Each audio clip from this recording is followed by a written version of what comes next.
It was beautiful Thank too. you. I love the purity and the simplicity of your illustrations and your line drawings. Where did they come second? When did they arrive? They kind of arrived first, way before the poetry. That's amazing. Yeah. I didn't realize that. I've been drawing since the age of 5 and painting. I remember being 5 years old. We lived in this city called Hamilton, Southern Ontario, and there was no other kids around me except my baby sister, who was still an infant and did not speak to me at all. And so we had a senior couple live upstairs, and they were also Punjabi and Sikh, and so they would come down and babysit me.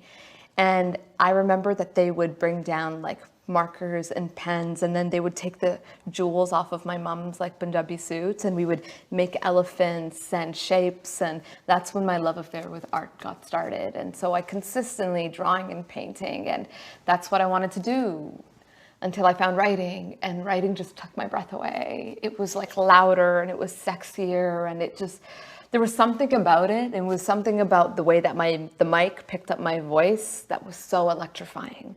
And so I put my art away.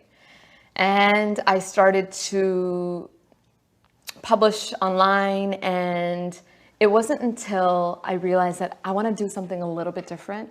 I want to push this poetry a little bit, that I opened up my old high school sketchbooks, and I realized that, oh, I've been doing this forever. And these sketchbooks were filled with line illustrations with like red marker, and thank God I let the red marker thing go, because that wouldn't have been pretty. And it was all like illustrations of women and loss and trauma, and in the top left corner I would always write a sentence or two, or even a couple of words. And so I thought, okay, why not, I wasn't gonna start becoming talented at something else. So I was like, all right, I'm just gonna bring this other thing back. And so I started to do the digital illustrations, and 50% of me was like, this is a good idea. And the other 50 was like, this is kind of silly. But that was one of the moments where the feedback from the readers really helped me keep going. Keep it going. Yeah, because they were like, oh, cool, we love this. Keep making more. And I remember the first night that I made them, it was December of 2013. I think I made like 10 to 20 illustrations that night. And it's just been like there ever since. Yeah. Amazing. Amazing. Your work is also performance art as well. You're kind of your own canvas in a funny way, and even the way that you speak and gesture, and the way that you dress, and I know it's been really important for friends of mine that you have worn traditional clothing on your Instagram as representation. And are you starting to think very carefully? And is it strange to think about how to curate yourself? It is strange. Yeah. Yeah, I was curious about that. My love affair, I've always had a love affair with fashion. Yeah. And I think it comes from the fact that growing up, I had no access to the clothes I wanted to wear. And my parents, they dressed me for years in the clothes we brought from India. And I have photos on photos with boy clothes on, and some of the boys' clothes even said boy on it, Wow. It was like, come on, didn't even wear a single dress growing up. And so I remember there's this one vivid memory where one of my aunts, she worked at like a Sears outlet, and she felt really bad that I was always dressed up like a dude. And so she bought me these red corduroy pants, and they were like on sale. They were probably like $7. I remember she came over and she was like, oh, I brought these for Rupi, like let her try them on. And my parents were like, no, like we don't want to, And then she was like, no, like she like shoved me into the bathroom. And I remember putting them on, and they were bell bottoms, and they had like flowers embroidered at the bottom. And I cried, and it was the first time that I felt like a girl. And that's when I was like, whoa, I love dressing. And so it's been important for me since, and especially wearing, like for my UK tour that just passed in, I think it was April, I only wore Indian designers. And that was so important, because I remember I used to be so embarrassed going from the Gurdwara, which is the Sikh temple, and trying to go to the grocery store. My mom would be like, oh, we're already out, let's just go do groceries. And I was like, are you kidding me, woman? Like, are you trying to ruin my life? I already look like an alien, and now I'm gonna dress like one too. And so to go from that to being like, oh, I'm actually gonna go out of my way to wear Indian clothes in front of 3,000 people, it's just such a flip. Yeah. So cool. Yeah, yeah. It's so cool. And I really picked up on like the specificity and that there was like a very careful choice there. And it's so beautiful and really, I know, really empowering to so many women. So thank you for doing that and being so conscientious in your choices. I think it's important. Like growing up, I didn't have many people who looked like me doing what I do. Yeah. And I have that platform. And so it is political. To use it. And it's funny because you do, like, you doing that in the position that you are, it like gives permission in a strange way, and it makes it okay. And in the same way with you talking about the topics you're talking about, you gave me more permission to talk more about. You gave me more permission to talk about like feminism and all of these things. I remember like when you said that word, the weight of the world kind of left my body. And it's like, I don't know if you think it's a big deal, but it's a big deal for us, you know? And I remember when I first heard that word, I didn't think it was a bad word because anything with the word feminine in it, anything about women is so beautiful. And I'm like, I want to represent that and I want to know what this is about. And I remember grade 10 English class, the teacher was like, how many of you are feminists? And I said, me. And I looked around and nobody else had their hand up and I was like, oh, never mind. And I was like, I never want to go there again. And it's so important. It's so important. Yeah. Oh, that makes me happy. Yeah. It's so beautiful to hear you even say, because I've spent a lot of time, especially because trying to have men understand that male feminists are a thing and almost apologetically going, well, I know there's the word feminine in it, but it still includes you and da da da da. And it's beautiful just to hear you say, like, even anything with that word in it, you know, you want to embrace. Even in the mention of it or trying to make it inclusive, you know, I find myself apologizing a little bit. And it's like, what am I doing? No. Yeah. Like, you know? I have friends who are like, oh, this guy that I know, he really likes your work. He doesn't like feminists. He thinks they're super annoying, but he likes you. And I'm like, not a compliment that I want, but thank you. Yeah. And also, if he likes the work, then there's... Yes, anyway, exactly. We don't even have to go down that road. Yeah. But I'm curious what artists inspire you and that you admire and why. And there's so many. Yeah, I'm sorry, it's a huge question. No, it's okay. Let me give you some. I really like Sharon Olds. I don't know if you've ever read her poetry. I will send you some. It's amazing. And her poem, she writes about what it's like to be a woman, and it makes you feel your womanhood in your entire body. So amazing and so beautiful. And there is a painter by the name of Amrita Shergill, and she's a Punjabi Hungarian woman. And she inspires me because she painted photos of us. And just to see those paintings now selling for millions of dollars, I'm like, this is insane. So cool. So people like that, Malala inspires me. Amal Clooney inspires me every day. I have she was on Vogue magazine, the cover recently. Yep, I bought it right too. in front, it's on my desk where I write every day, because like that represents to me that, oh, I can be intelligent, I can be beautiful, I can be every single thing, I can be multidimensional, and it's allowed. And she gives me, her being on that cover gives me permission to be everything. Yeah. I agree with you. That was really huge for me too. She's someone I think about. Yeah. That's very, very cool. Music. Do you love music? What do you listen to at the moment? I listen to, hold on, I'm like shuffling through all of the inappropriate things. You're like, yeah. I have to do the same thing. I get it. I listen to everything. There's not really a specific style that I vibe with only. Recently, I mean, I also have my like writing music. Yeah. So when I am writing, I can only listen to instrumental. If there's words in it, I don't know. Too much. It's too much. How and I'm like, I need to project myself onto this rather than this thing projecting onto me. But to get into the mood and the emotion of writing, I listen to like Punjabi folk music. And I listen to the music that was like, you know when they say that there's like certain albums that stay with you, and it's like there's a certain time period from like the ages of like 15 to like 21, and those are the albums you never forget. Yes. I have to listen to those on repeat. So I'm listening to like Frank Ocean. There's like one Adele album that I have to like play all of the time. Beyonce's self-titled album, and even Lauryn Hill. You know, they really bring me back to that place where I was while writing about the really difficult topics. So I listen to those to get into the mood, and then I put on like my qawwalis and my like Eastern music, and then eventually I go to like the instrumental, and that's when I get to work. Oh, amazing. Yeah.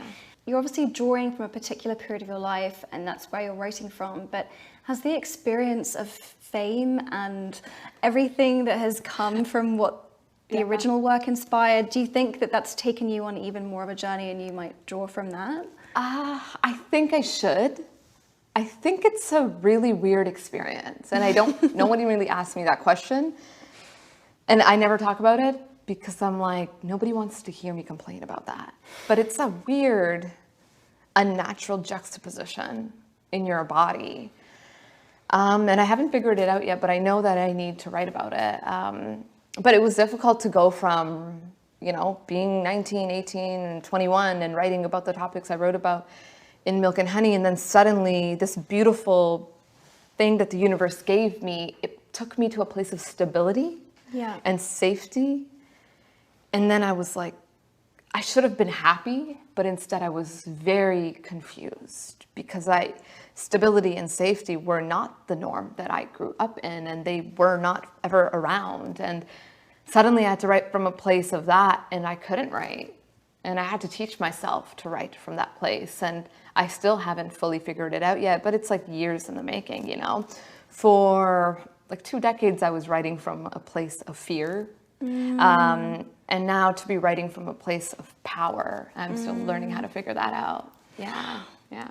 Yeah, it's a huge journey. It's interesting. So I wanna make sure that I ask you some questions from my book club readers who loved your book, and they're so sweet. Yeah, they are just so delightful with the photos and the messages they've been sending me. So thank you to all of them for reading the book. Yeah, you'll see there are some beautiful questions, and people really loved the book. So this is from Viviana. Rupi, I wanted to say how beautiful your writing is. I wanted to ask, where do you enjoy writing? Is it something you prefer to do in private, in a coffee shop, in a park? Do you write by hand, or do you write, with your computer? So I've tried all of those things. Yeah. Writing in a park is too messy. I get dirt all over my clothes. It's just not a good look. Writing in a coffee shop is too loud. I've yet to find a very quiet coffee shop. I like to write in my bed or on the couch. And I think it's because it feels casual. Yes. Versus like this big oak desk and me trying to be like, all right, I'm a writer and I'm going to write something brilliant today. So it's usually in one of those two places where it's quiet, really, and a space that's empty, not cluttered. And I write both by hand and on the computer. So every day I have the practice of writing by hand, and it's a lot of free writing. There's no intention behind, what this is going to look like. But it's trying to keep that writing muscle active, because writing is a muscle and you have to continue to work it out if you want it to stay strong. And there was a time when I stopped writing for a year and I lost it all. But then, and then I take the pieces that I like from my journals, I transfer those to my laptop, and that's when I begin editing. But then what happens is that there are pieces, you wake up one morning and you already feel it in your body and it's already finished, and it's almost like playing like a song in your head, and there's no time for no notebooks or pencils, and you run to your laptop and you're like, just got to get it out. Yeah. So I think you just have to you have to go with what works for you. And I've read so much on what other writers and authors do and what advice works for them, but you have to do what's right for you and what feels right. Yeah. Lastly, what advice would you give to a writer who's afraid of writing and is holding back? I think I get it. I feel that every day, and I've published 2 books, and every day I'm afraid, and I'm like, this is too much, or I'm not good enough. I say to the people around me and my team, I'm like, I think that's it. I think it's done now. Everybody pack your bags, let's go home. And so I can really relate to that. And the reason I say that is because I think it's so important for creative people to know that they're not alone. Creativity and being an artist is this kind of an isolating experience. And so to know you're not alone helps, and you have to let the fear go, and you have to write not for the product, but just for the simple act of writing. And you just got to write. And I always say, hey, I'm going to go away for 3 months. I'm just going to write really bad things. Yeah. It's going to be like garbage. Yeah. And that's fine. And I have to get it out of the way before I can get to the good stuff. And so write the bad stuff. It just makes you like closer to the good stuff and hone in on your craft. And I think practice really makes perfect. Wow, so it's really about letting go of an outcome in Yeah. a way. And I think fear is so debilitating for creative people because it allows, it's like tying your hands up behind your back and nothing gets done in that way. So you just got to let it go. Yeah. Beautiful. Question from OSS member India. How much editing does a poem typically go through before you're comfortable sharing it? Are they pretty raw, or do you spend time after the first inspiration tweaking them? I think it depends on the piece. Like I said, that there's that feeling you get in your belly, and it's like this kick, or it turns a little bit. It's like butterflies. And when you get that, you know that the poem is done. So sometimes I can write like a 4-minute poem in 2 hours, and it requires very little editing. But then there are some pieces like Women of Color is 10 words. I spent probably a year fixing it. It used to be a love poem.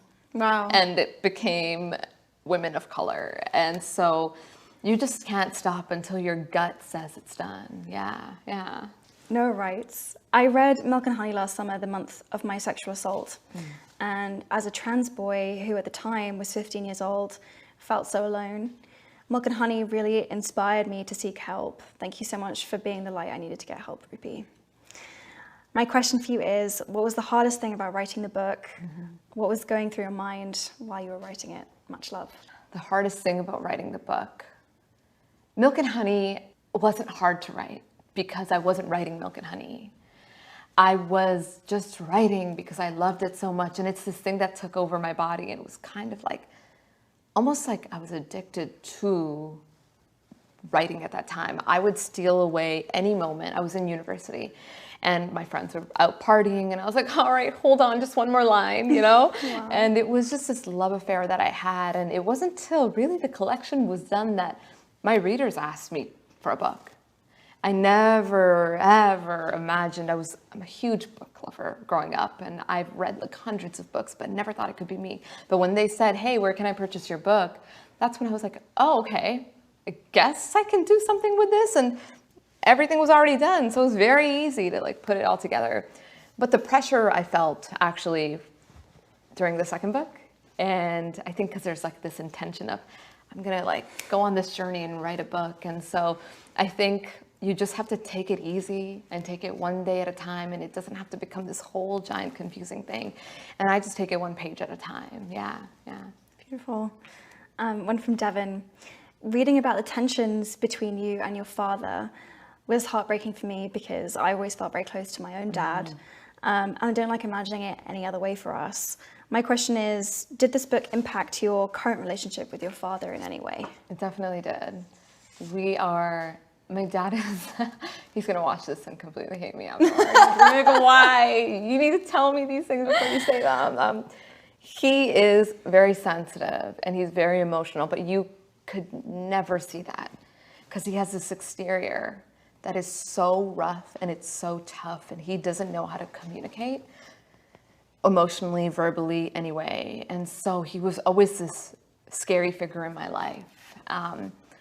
But the books really brought us together because it's something that we can like connect through. And I think it allowed him to see that I'm not a little girl, you know, and he can relax a little bit, and he sees that I'm this young woman now who has her life figured out, not entirely, of course, but like is on the road to figuring things out, and I can make good decisions, and it's okay. And even to like, I brought him on the India tour with me. Oh, and it's the most time we've ever spent together, and it's the most talking we've ever done in our life.